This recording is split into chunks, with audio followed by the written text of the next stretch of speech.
You had David Goggins in the lab to study him for fear. What did you learn from looking at that guy?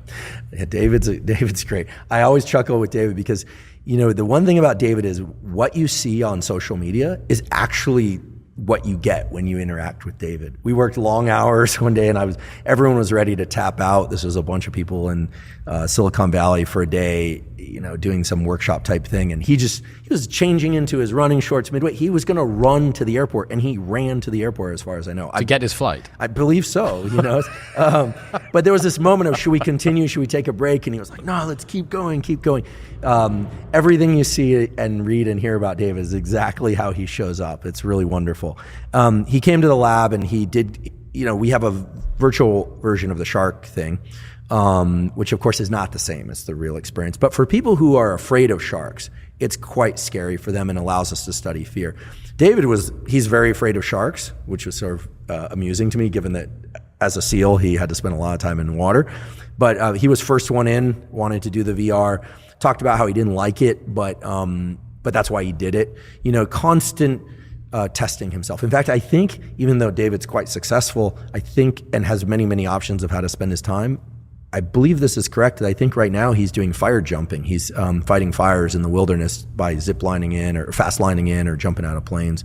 So he's constantly pushing that friction lever to create or build or further build this thing about leaning into friction. And this is a term that isn't really scientific, but that I decided to coin because this idea of limbic friction, that when we're very tired and we need to be in action, or when we're very stressed and we need to perform in a more calm and controlled way, there's friction on both sides. Getting out of bed when we're exhausted, hard, very hard often.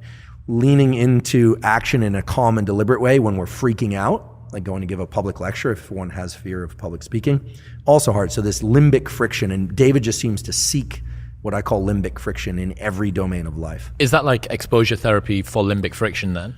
Essentially, yeah. I mean, what you're training and improving when you're getting better at dealing with stress is this ability to tolerate high amounts of adrenaline in your body and to think clearly and function well. I mean, adrenaline is epinephrine, and just a little bit of physiology. It's released from the adrenals, obviously, above the kidneys.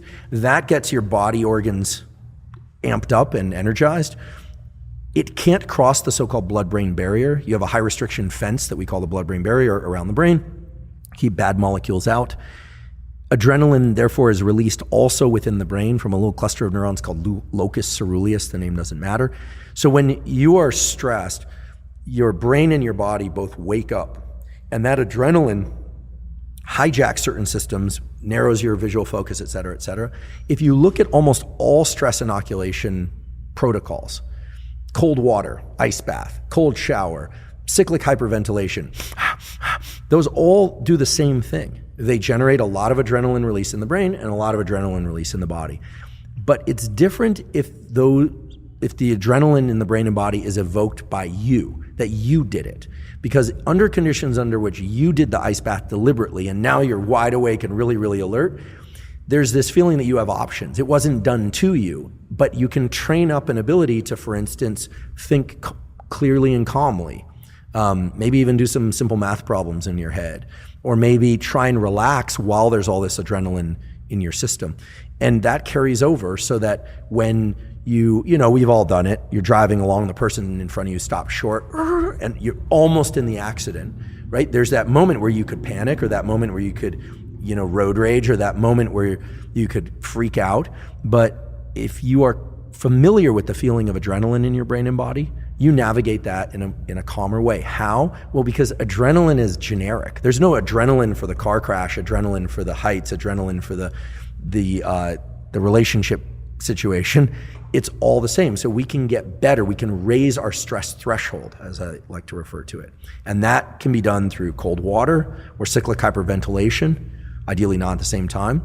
But cold water, is a universal stimulus for creating adrenaline release. And there's a big range of cold, not infinite, but a big range of cold in which you can generate adrenaline without harming your tissue. Whereas with heat, you get into a very hot environment or very low oxygen environment, you'll also get a lot of adrenaline, but you can also suffocate and burn yourself. So this is why cold is used in Navy SEAL screening and training.